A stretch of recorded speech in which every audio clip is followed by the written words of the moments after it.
कांग्रेस में जो भी प्रदेश अध्यक्ष बन रहे हैं वो बीजेपी के बड़े लीडरों के रिश्तेदार हैं। तो क्या बीजेपी के इशारे पर कांग्रेस के प्रदेश अध्यक्ष चुने जा रहे हैं?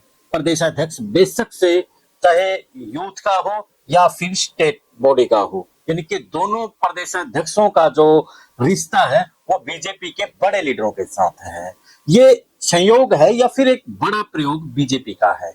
ये बड़ा दिलचस्प सवाल हरियाणा की राजनीति में इस वक्त घूम रहा है। जब यूथ के जो भावी प्रधान है ना, उनको लेकर के जब खबरें आई कि एक तरफ जो मोहित शर्मा है और दूसरी तरफ जो निशित कटारिया है, उनके तार बीजेपी के परिवारों से जुड़ते हैं और इसके साथ में जो नाम ओबीसी वर्ग से चलाया जा रहा है राव दान सिंह का, उसके भी तार बीजेपी के नेता से जुड़ता है। तो कहीं ये खेल वही तो नहीं है जो हरियाणा की राजनीति में चला हुआ है, या फिर एक ये संयोग है? आज इसी पर चर्चा करेंगे। उससे पहले आप भी कमेंट करके जरूर बताइएगा कि आपको ये संयोग लगता है या फिर प्रयोग लगता है। सभी को नमस्कार, मैं कुलदीप खंडेलवाल और आप जुड़ चुके हैं द इनसाइडर मीडिया के साथ। हरियाणा की राजनीति में अब फिर से एक भूचाल आने की संभावना बताई जा रही है और भूचाल आने की संभावना इसलिए बताई जा रही है क्योंकि जो यूथ का और स्टेट का प्रदेश अध्यक्ष बनने हैं, उनके पीछे बीजेपी के रिश्तेदार खड़े नजर आ रहे हैं। तो अब सवाल खड़ा हो रहा है कि क्या जो कांग्रेस में नियुक्तियां होती है वो भाजपा के इशारे पर होती हैं? क्या जो यूथ प्रेसिडेंट चुनना है, जो बनना है, और जो स्टेट का प्रदेश अध्यक्ष बनना है, वो बीजेपी की उसको निर्धारित करेगी? ये सवाल इस समय हरियाणा की राजनीति में गूंज रहा है, जहां राव दान सिंह का नाम कांग्रेस के प्रदेशाध्यक्ष के तौर पर चला हुआ है। तो हरियाणा की राजनीति के गलियारों में खबर चली हुई है कि राव दान सिंह का जो रिश्तेदार है वो राव नरवीर सिंह है, और राव नरवीर सिंह की हरियाणा की जो मंत्रालय है ना, यानी कि एक पावरफुल लीडर के तौर पर राव नरवीर को देखा जा रहा है।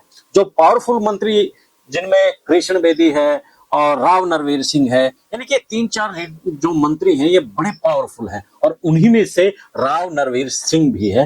तो जो राव नरवीर सिंह है और राव दान सिंह है, ये दोनों समधी हैं। अब दोनों समधी हैं तो कहीं इसके पीछे यही तो खेल नहीं है कि ये बीजेपी तो ही नहीं, भूपेंद्र सिंह हुड्डा के जिस तरीके से खबरें वो भी चली थी कि जो केस चल रहा है उसके दबाव में भूपेंद्र सिंह हुड्डा है, तो उसी दबाव के चलते जो कांग्रेस हाईकमान है उसे बातें छुपाई जा रही हो, लेकिन ये बात छुपती नहीं है, ऊपर खबरें आ ही जाती हैं। और अब तो इस बात को लेकर के कांग्रेस के अंदर कानाफूसी है कि ये संयोग नहीं बल्कि प्रयोग नजर आ रहा है और बीजेपी के दबाव में कांग्रेस के लीडर हैं। ये खबरें कांग्रेस के गलियारों में घूम रही है। इसके बाद आते हैं हम मोहनलाल बड़ोली के, और जो मोहित शर्मा है, यानी कि वो भी रिश्तेदार है। मोहित शर्मा कौन है पहले मैं ये बता देता हूं। मोहित शर्मा राजकुमार के बेटे हैं और राजकुमार होशियारी लाल शर्मा के बेटे हैं। होशियारी लाल शर्मा आपने जरूर सुना होगा कांग्रेस में कि वो शीर्षक से बड़े दिग्गज नेता थे और उन्होंने 2014 में भी चुनाव लड़ा था, हालांकि वो चुनाव हार गए थे।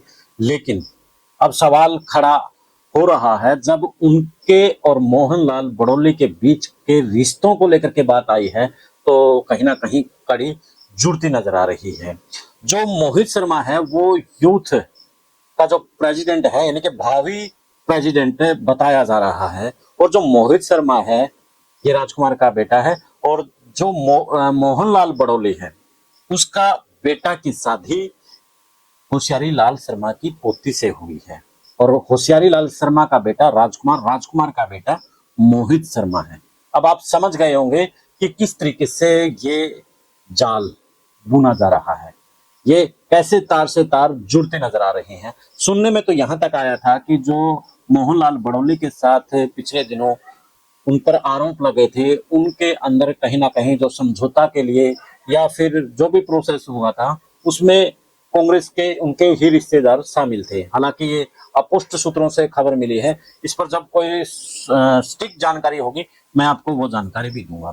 इसके बाद तीसरा नाम भी बीजेपी और कांग्रेस को जोड़ रहा है, उनके रिश्तों को जोड़ रहा है।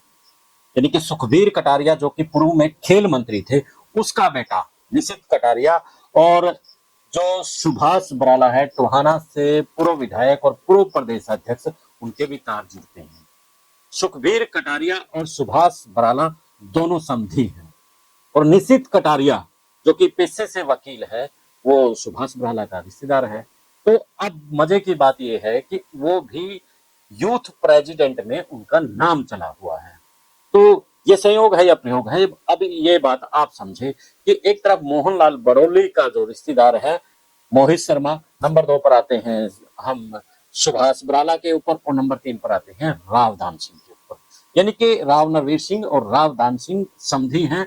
तो इस प्रकार से ये माजरा, अब इस माजरा को अब क्या कहेंगे वो जरूर बताना। लेकिन एक बात और साथियों, बहुत से लोग जो पार्टियों में बंटकर रह जाते हैं, आपस में वाद विवाद कर लेते हैं, उनके लिए ये भी सबक है कि किस तरीके से जो पॉलिटिकल लीडर हैं उनकी आपस में रिश्तेदारी है, और वो एक दूसरे का कहीं ना कहीं रिश्तेदारी होने के नाते वो ख्याल भी रखते हैं। अब यहाँ रखते हैं नहीं रखते हैं ये अलग बात है, लेकिन अक्सर जब रिश्तेदारी होंगी तो देखो लाजमी है वो एक दूसरे का ख्याल रखेंगे।